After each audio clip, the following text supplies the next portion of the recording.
Kia ora koutou. Nau mai haere mai ki tēnei whakaaturanga e pāna ki te Reremahi Wheako. This video is about action sentences with a slightly different type of verb or action word, the tūmahi wheako, experience verb. I want to start off by doing a quick recap about the other two main types of action sentences, the reremahi poro and the reremahi whiti. We covered these in some previous videos. A quick reminder, these sentences are all called reremahi because they all contain a tūmahi, which is an action word or a verb.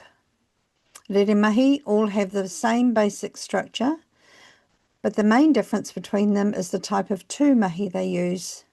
The reremahi poro uses a tūmahi poro, or an intransitive verb, one that makes sense in a sentence without an object. The reremahi whiti uses a tūmahi whiti, or a transitive verb, which is one that needs the object in the sentence for it to make sense. I've included some examples here to remind us. So now that we've looked at those two momo reremahi, I'd like to introduce you to the third, te reremahi wheako. Kia haere tonu tātou, let's keep going. Here is a little reminder about the sentence structure of the reremahi, starting with the reremahi poro. We have the tohu wā, the tūmahi and the kaimahi, and that's it.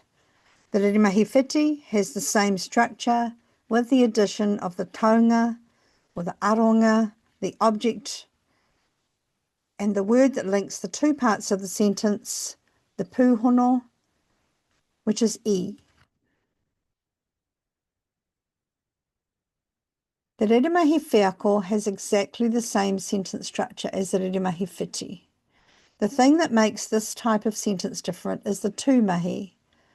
A tūmahi wheako is an action word where the action relates to something you do with your mind, or an action that is related to a feeling or an emotion. The reremahi wheako sometimes has a taunga, but not necessarily.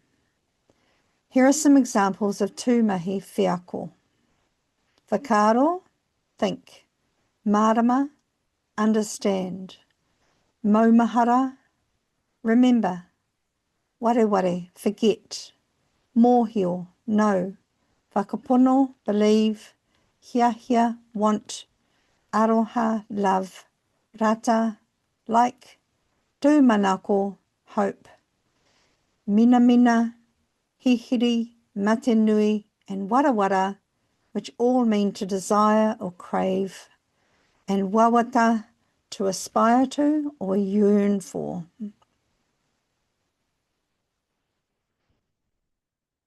You might be wondering what makes the reremahi wheako different from the others, given that the sentence structure is the same in all three types of reremahi.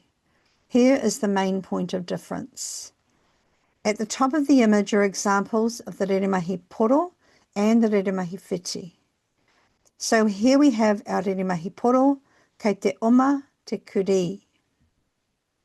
It makes perfect sense by itself, so it ends here. Here's the reremahi whiti. Kei te mau te tama. The boy is wearing. It doesn't make sense without the object, so we'll pop it on the other side of the bridge. The bridging word or joining word for the reremahi whiti is e. Last one, our reremahi wheako is kei te mōhio te tama. The boy knows. What does he know, I hear you ask? He knows the alphabet, te arapu. We will add our joining word. So the pūhono to join the two parts of the sentence, in this case, in the reremahi wheako, the pūhono or joining word is ki.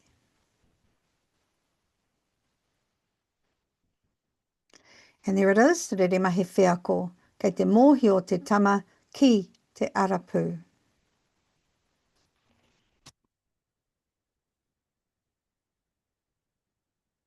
Hei whakakapi māku, just to recap.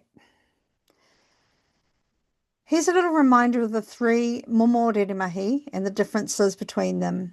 The reremahi poro, no taunga and no pūhono. The reremahi whiti needs a taunga for it to make sense, and the pūhono is e. The reremahi wheako sometimes need a taunga, but not always. It does have a taunga, the pūhono is ki. So koina te reremahi wheako. If you have any questions, please pop them into the comments section. Nei rā te mihi kia koutou. Kia ora.